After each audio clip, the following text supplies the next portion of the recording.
Hey everyone, this is Darren Fink. I'm with Transfiguring Adoption, and at Transfiguring Adoption, we aim to create and provide resources for foster adoptive families to help them nurture growth into their family. And the other day, I was on Twitter and I came across an article that I was just completely excited about a game that is being developed by a group of students that.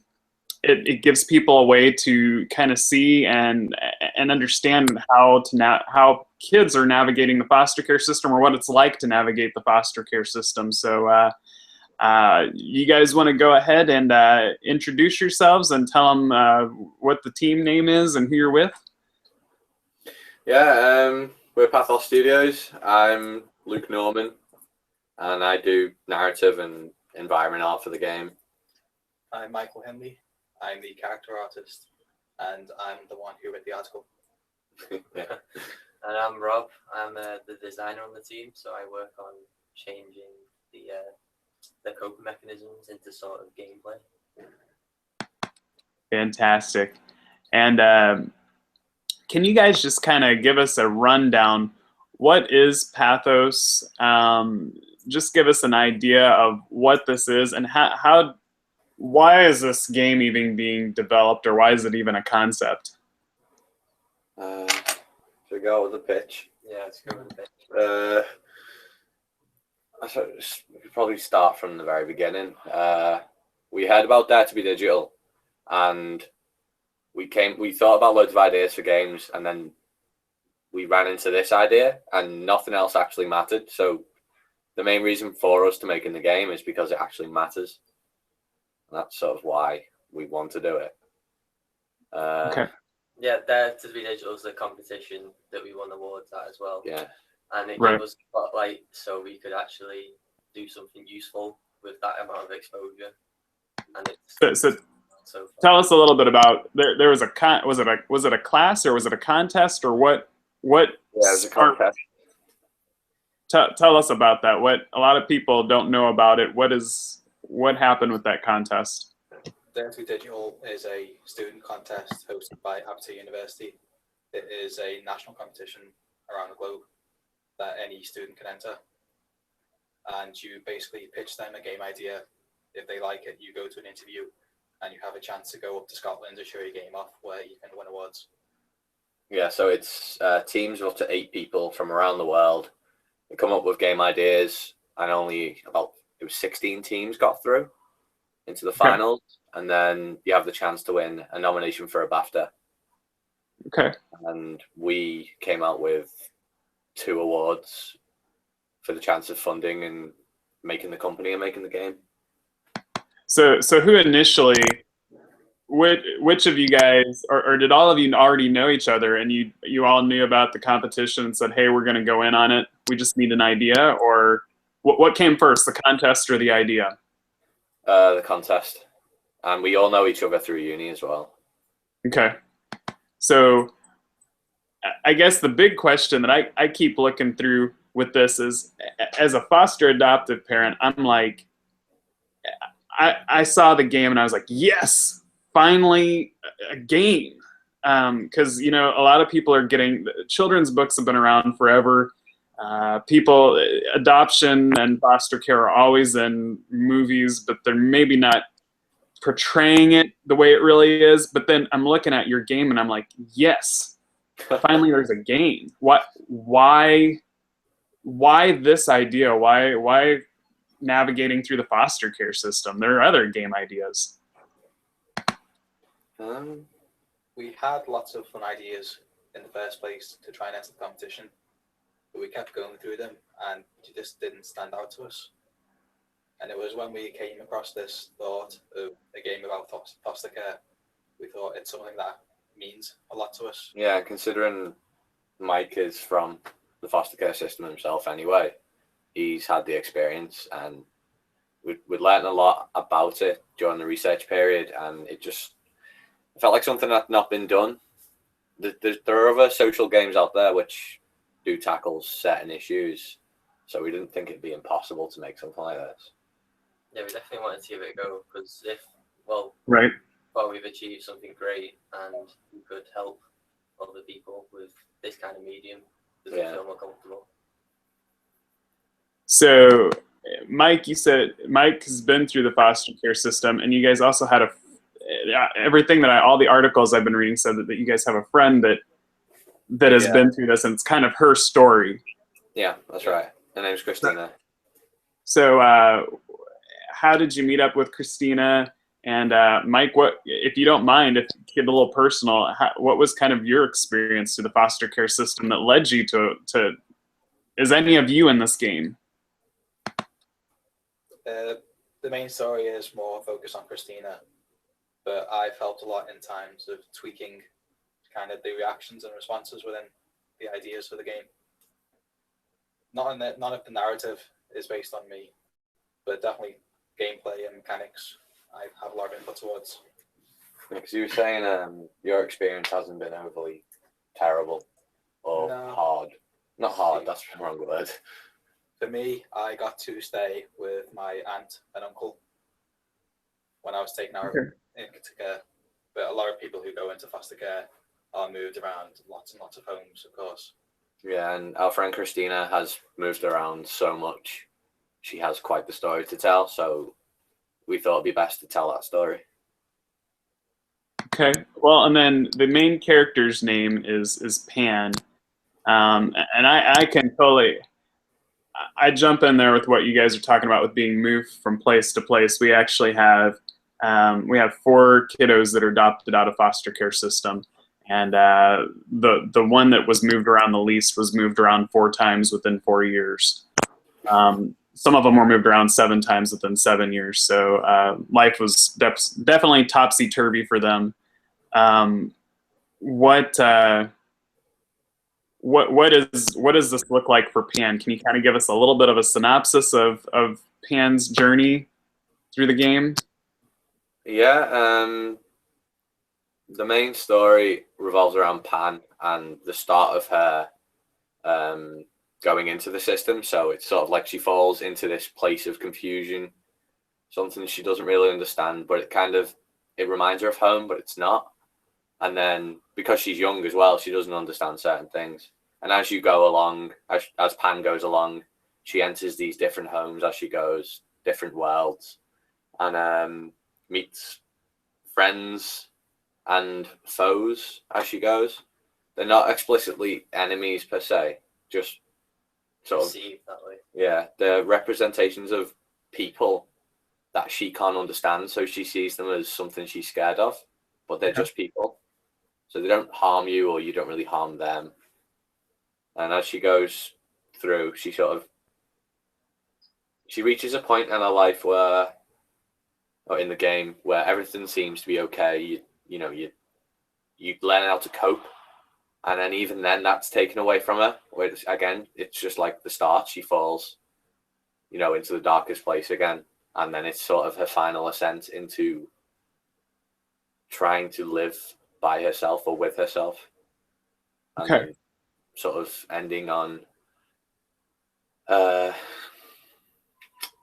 a limbo, but a neutral note. But there's a wish from Christina, which I've put in the end of the game, something she would have loved to do if she could now, to sort of, give it to her. And it's basically her and her mother. And yeah, can't really reveal that much. No spoilers here. Yeah. So where is the game at in development right now? We have the concept version made. All pre-production. We're going to take that and then develop more of it. So what was just an idea, we're now starting to make into a full game. Yeah, we have, during the competition, it was 7 weeks development and months of just on paper designs. So the competition was kind of like a big prototype, wasn't it? It was the prototype stage, yeah. And now there was feedback as well. Yeah, we know what we're doing now because of the competition. We have all the design stuff in place, all the story and narrative, and now we're just waiting to start off in our office and then full production begins. Just a case of actually making it now. Yeah. Well, what's it been like going from did you guys dream you would get to this point? What's it like going from the contest to, it sounds like you guys are in an office? Like, what's this like? Right now we're in my bedroom, but which I totally understand. Right now I'm in a room in my home, so. Yeah. And hopefully within the next 1 or 2 weeks we'll be in our office working full time. And This is our job for the next year. Full-time job. That's awesome, you guys. That's amazing. What's been the biggest hurdle for you guys right now, like as far as development and coding and everything else? Oh, I don't know. Sleep. Sleep, yeah. And it's tweaking it so it's just right. Like, we got a lot of feedback from the people at Dare, so we were constantly changing it then. We had to find the right tweak. Yeah. I think we have it now. And at the start, we always said, we want to do this, but if we can't do it properly, we don't want to pervert it, so there's no point doing it at all. But we'd like to think, considering the reactions we had so far, we'd like to think we're on the right path, and that we're not going to mess it up. One theme that I keep seeing when I was reading the articles, when I was watching, I think it was kind of it was a pre-promotion video on YouTube, was you guys, the word minimalist kept coming up. They're minimalist graphics, minimalist audio or sound effects. Is there a reason that you guys chose to go with that style as opposed to anything else? It's mainly to do with the hardware that we have to work off, because it's going to be on phones and tablets. We can't do something that's overly expensive, and I don't know. It's just less stripping down what's important. Take what it is in its most purest form, strip it all down, and that's all you need. Anything else just gets in the way. Well, and I think that from what I've seen, everything looks elegant and it looks well put together. And the thing that was kind of nice with what I've seen is that it's not hokey. Like, I don't know how else to say it. Like, it's just not, like, it's not, it doesn't look amateur. And you guys have a great concept for the work and different things like that. And even the flip style, I don't know if that's continued over into the development, but I guess where you can flip it and the world kind of changes, or the way you interact with the world changes. We still have that in. It's my wife is a big puzzle gamer, and she was like stoked about that because she said, "Oh, that's going to be amazing because it opens up a whole new world, literally." Yeah, we had when we were watching people play it in Scotland, Dare to be Digital. They were so surprised when they could turn the tablet upside down. You should see their face; it was funny. And Rob would always come at them with this pitch. Okay, so he tries to tie everything in to the flipping mechanic. So with our logo, if you can see it. Yeah. So if you flip it upside down, that's cool. Should have seen the amount of people he made smile with that. That is too cool. I'm gonna be doing that actually to people now. Like, I'm gonna be like, "Hey, guess who I just interviewed?" And I'm gonna flip it. So, how did you guys get in touch with Christina to go through her story and different things like that? Was she even excited about it? So Christina was just a classmate in mine and Luke's classes for art, and we were working on bits of the game, and we talked about it in class, and she just comes over and says, "Haha, you're doing a game about foster care. I've done foster care myself." Yeah. And like we didn't realize until then, and so we got to know her more, and we learned about her story, and that's when we realized that there's a lot going on. Yeah. Yeah, we interviewed her and for about an hour, I think, and I got her entire life in a notepad somewhere. And we're closer friends now, which is good. And she seems more than happy to let us tell her story. Especially for her mother as well. She says she would have loved it to be told, which is nice. what is that? What have you guys learned about? I mean, have you learned anything about the foster care system? Or Luke, I'm hearing you talk about at the beginning, like it doesn't sound like it's just a game to you. Like you guys are talking about it. We got to do it so that it matters. We got to do it right if we're going to do it at all. Yeah. During production before the competition, I spent a lot of time researching it, and I was surprised by the amount of things I didn't know and the lack of awareness for it in the sort of mainstream media. You've got some games which tackle things like child abuse and I don't know, political matters and stuff like that, but this was never one of them. And considering a lot of people who play games are kids, you know, you might think they'd be involved to some degree. Yeah. And I think what I learned the most was it seems to be this unspoken area of life that people don't talk about ever. Yeah, you sort of know it's happening, you just don't have any exposure to it. Yeah, you could be in a room with 100 people and 20 of them might be fostered. You'd never know sort of the hard things they've been through for their life. Right. And again, it'd be nice for kids to play it, even if they did understand the narrative. Hopefully they would, to sort of understand, oh, there's a guy in my class who's fostered. Maybe, you know, you'd care for them a bit more. They'd be able to relate to them to some degree. Yeah, Right. hopefully the foster kids themselves can relate to the game as well. Yeah.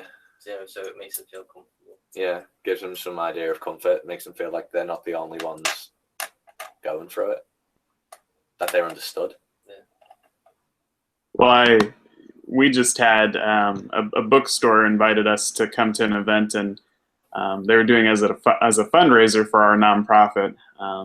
I can relate with what you're saying in that we had a lot of small children that would come up to me, and I would talk to them, and they'd say, "Well, what are you doing here?" I said, "Well, we're trying to raise awareness about foster children, and we're trying to get tools for their foster moms and dads to help them kind of cope with their loss and everything they're going through." And it surprised me how many children came up to me, like after I said that, they were like, "What's a foster kid?" And I'm like, they were with their moms and dads, and I'm like, really? Like they have no clue. Like, and I'd have to explain kind of, and it surprised me too how I'd hear other moms and dads explaining to their kids what they were. One mom stuck out where she said, "Oh, yeah, they're kids that have to go live with other people away from their real mom and dad." And I'm like, Oh, it's kinda, yeah. That's But I didn't get into that one. But then the little girl's like, "You mean they go live with strangers?" And I'm sitting there like, yeah.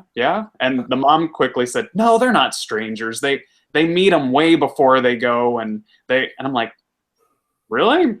But the kids are introduced to their foster home before they go?" So that's why I think if nothing else, this game I think is a great way to introduce just those thoughts and feelings. I think you guys are on the cutting edge of something here with that. What do you guys see for the rest of development? What does that look like? not much sleep. Not much sleep. Don't sleep anymore, no. Have the coffee pot going. Yeah, I think we've planned it all out, and hopefully it'll go really smoothly. The nature of things says it won't, but Yeah, sure, get our ducks in a row. yeah, we all know how each other works a lot more now as well. So the team, I'm going to use the word synergy. Nice. Yeah, the team dynamic works a lot better than it used to, which is good. We all understand each other's roles and respect them as well. Considering we're students and we've not really been in industry yet, we've sort of had to build the trust between each other, and you know, it's been hard. Yeah.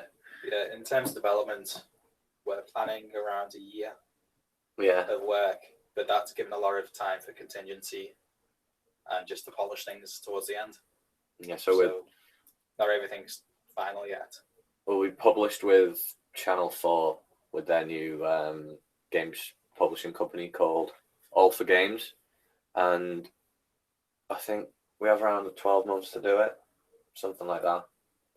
So hopefully late next year it should be released. And you're expecting it to come out on Android and iTunes?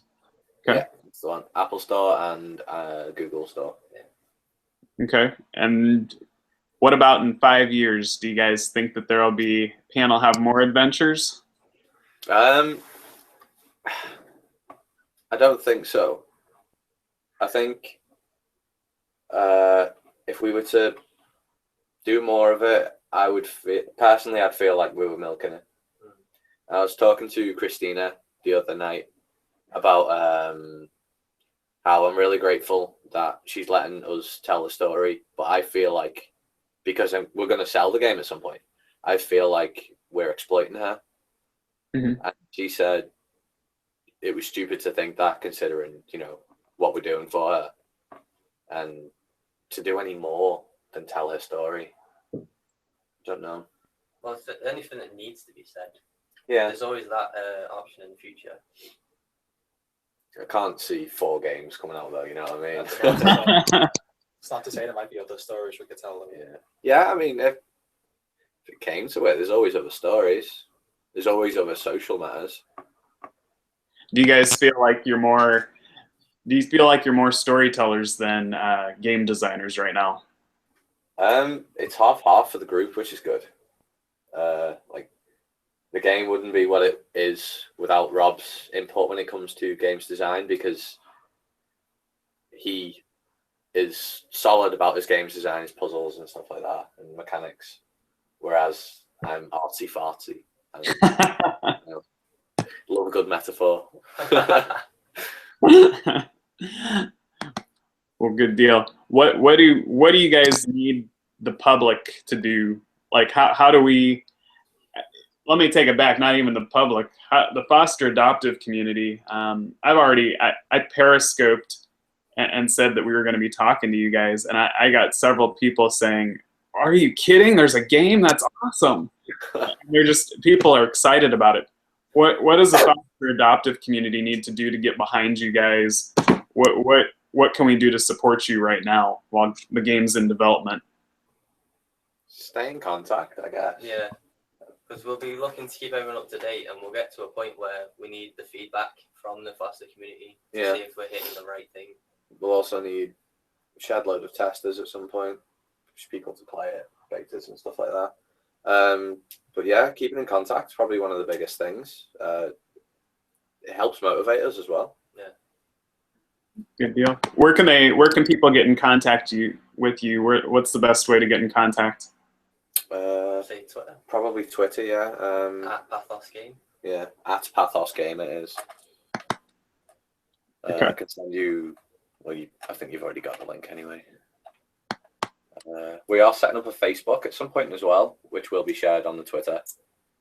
And further down the line, there'll probably be a website. Oh, there'll be a website. Yeah. But that'll all be on Twitter. Posted. What else? I'm kind of at the end of my things I wanted to ask you guys. Is there anything else you guys want to tell us about the game? Do you want to tell us about the process? I'll let you guys have the floor if there's anything else you want to say. Do you guys add anything before I start talking? No, you go. There's one thing I kind of touched upon within the Guardian article I wrote, and it's how when I was in care, a lot of the time, I wouldn't really go out much, and it was just sitting at home playing games. And I think games are they can be there just to keep you interested in stuff and to pass the time and to keep your head going along while you're passing through issues in life.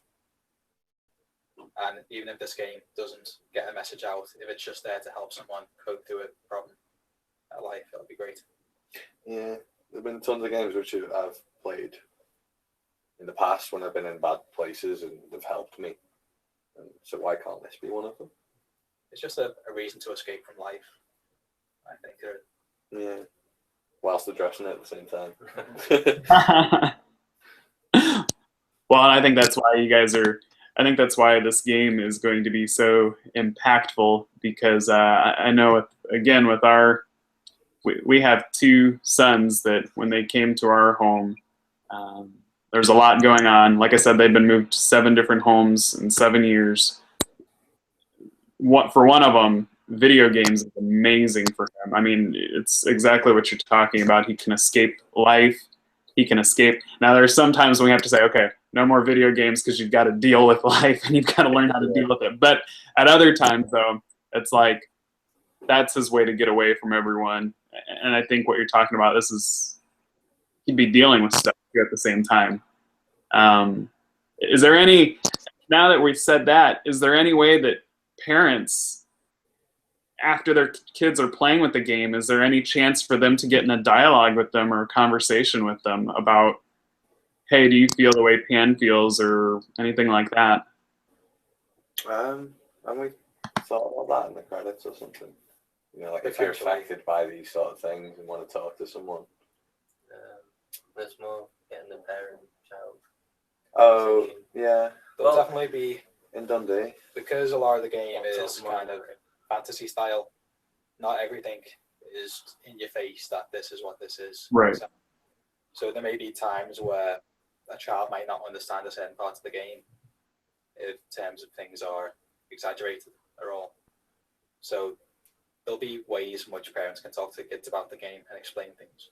Yeah, we designed the game for kids to be able to play it and enjoy it, as well as anyone else who likes puzzle games, which is kind of everyone.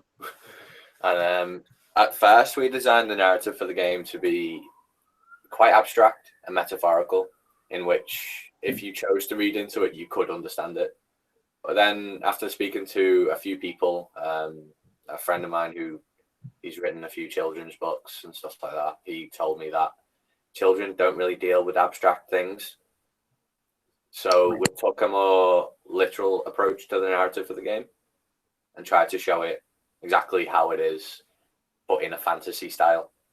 So instead of Pan talking to floating heads, which we had at the start, which represent her mother, but you never explained, it is now a character called Mother. Okay. You know, straight up in your face, but not overly explicit. Yeah. And again, the parents would be able to understand it to maybe even play with their kid. Yeah, well, a lot of parents in Dundee played the game as well. So if the kid got bored, they'd jump on and then play themselves. Yeah, that's another thing with puzzles where we can't guarantee that everyone will get a puzzle straight away. Yeah. There'll definitely be tons of times where a child might not get a puzzle where an adult may, but then there'll be times where kids get the puzzle straight away where an adult will be stuck. We've had that a few times. We had kids playing the games, and whilst they were playing the game, the parents were behind them, and we were talking to the parents and just telling them about what the game was. And they'd become really interested straight away, and then they'd just leave and sit with their kid and play the game with their kid. So it was almost like we'd built this new audience of not just kids or anyone. It was children and their parents, that they could both sit there and play it, because the parent could understand the themes and what was going on because they were interested in it, and the kids played it, and well, hopefully in the future they'll learn about what it's about. But I think that's the appeal too for this game is you guys aren't setting out to teach people directly about this is what it's like to go through the foster care. You're out to do a quality product. You're out you're putting out an entertaining quality game with a hardcore storyline behind it that's going to draw people closer. And I think there's a big difference between that. You were talking about children's books. I think we review a lot of children's books, and one thing that I see a lot is the books that are trying really hard to say, here's how you went through foster care and here's how you were adopted, are usually the books that our kids are least interested in, as opposed to the books that they try to make an interesting story about foster care That's why we're sort of doing one story. We spoke about it at first and doing things that represent the system. Yeah. But you can't appeal to everyone or talk down to them because it just doesn't work. So by telling the one story, it makes it easier for us to do that. It structures it as well. Yeah, structures it properly. I know there's one thing I had when I was in care is that you get a lot of leaflets and information booklets sent to you about what the situation is and how things are. And I think nowadays in my area, they give people CDs and DVDs with videos explaining stuff nowadays. And when I got it, I just never looked at it. I just put it away and left it away. But I think like if they were given a game to play, that'd just be a lot nicer. Definitely have a better effect. What's the one thing that you would, after you guys have learned so much about the foster care system, what is one thing that you're hoping that a kid that plays through Pan's Adventures, what are you hoping that they get out of it? A smile will do for me. No. Bit more than that way. Well, no, that's the least. You know what I mean? I think if it can make people's lives a bit more comfortable and make them more comfortable in society, considering they feel so detached from it, if they're in that sort of situation, then good. And the awareness as well, for people who don't know. Hopefully it does benefit the foster system. Yeah. And again, it can just be a happy distraction from what's going on around you. Mm. Oh, one thing to note. Your video's gone. No, it's back. What we're trying to do as well is we're not trying to shed a bad light on the foster care system or the parents involved. We're trying our best to tell it how it was for Christina's story, but try not to pervert the people involved, which has been hard. But I think we'll get it done. Hey, I'm in the middle of one of those stories, real life, and I think we find it hard not to keep everything positive. So yeah, I'm gonna go ahead and end our time here. I've got to get to some other things. You guys, thank you so much. I'm gonna remind everyone again before I turn off the broadcast to check out. Was it at Pathos Game on Twitter? Get behind this. It's really, if you're a foster adoptive parent that's watching this, you're really down on your luck if you haven't known about this game or haven't checked it out yet. It's a phenomenal experience, and you need to get behind this. So go to Twitter, go to at Pathos Game, and get in contact with these guys. I'm going to end broadcast here. Guys, I'll talk to you and tell you where I'm doing with the broadcast afterwards here. All right. Nice